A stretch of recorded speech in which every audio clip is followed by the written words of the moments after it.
करी बरियारी जी तू रब पिचकारी जी के जाल फेकम रउआ के तन न फंसे ये बरारी जी ए महंगा पलहंगा न लटाई घाटा लग जाई भाव उचित बताई छौ बहनी कराई ताजेतन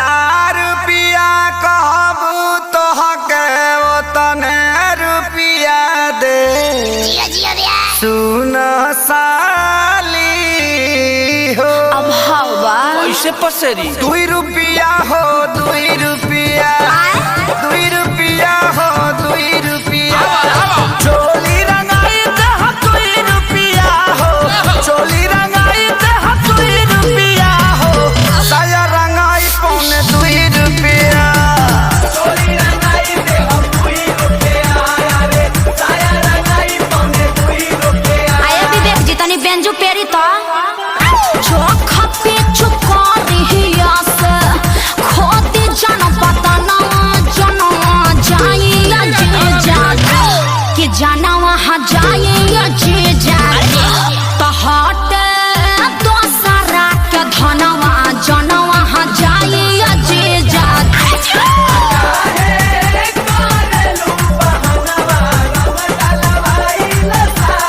कमॉन ओ या हाय रे टके जवानी हजेजो अतना मोलाई करवाए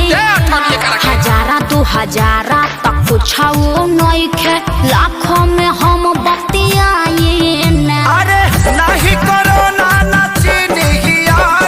रंग सरे ई तो होली के भेकसी नहीं रंग सरे ई तो खपेरा भमसी नहीं